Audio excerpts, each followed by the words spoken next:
Today we're checking out Sarkhan Fireblood in Oathbreaker and seeing what kind of signature spell might pair best with him. Sarkhan costs 3 and starts at 3 loyalty. +1, you may discard a card. If you do, draw a card. +1, add 2 mana in any combination of colors. Spend this mana only to cast dragon spells.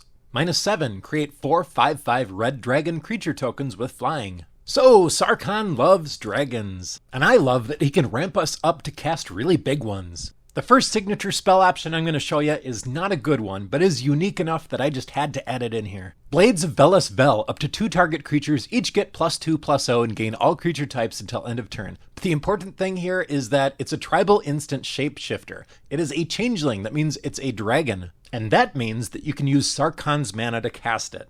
Okay, let's look at some options that are actually good. We could run a ritual to further accelerate our mana and cast big dragons. I especially like Geosurge because it's on curve. As long as we hit our land drop on the turn following casting Sarkhan, we can cast this, get 7 mana and an additional 2 from Sarkhan, and drop just a huge dragon on turn 4. But Jeska's Will is by far the best ritual for our format. For 3 mana, choose one. If you control a commander as you cast the spell, you may choose both.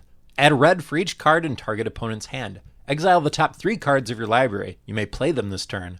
And remember, as your signature spell, you can only cast this if you control your Oathbreaker, so unless they kill your Oathbreaker in response, you're always going to get both. Sarkhan's Triumph is a very popular signature spell choice for this deck. It searches up a dragon, puts it into your hand.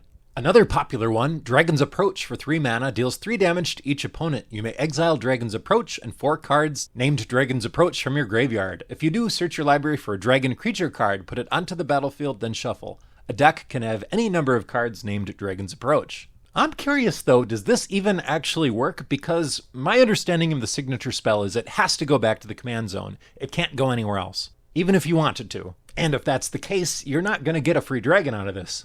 Of course, if you brought this deck to my table, I would rule 0 it in 100% of the time. That would be just fine with me.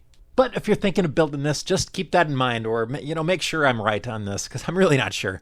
Next, we've got a couple targeted removal spells. Draconic Roar and Dragon's Fire both deal direct damage to targets. And you can soup up the spell by revealing a dragon from your hand. Breath Weapon and Draconic Intervention both deal damage to each non-dragon creature. And if you want a really challenging build, Search for Survivors says, shuffle your graveyard. An opponent chooses a card from it at random. If that card is a creature card, put it into play, otherwise remove it from the game.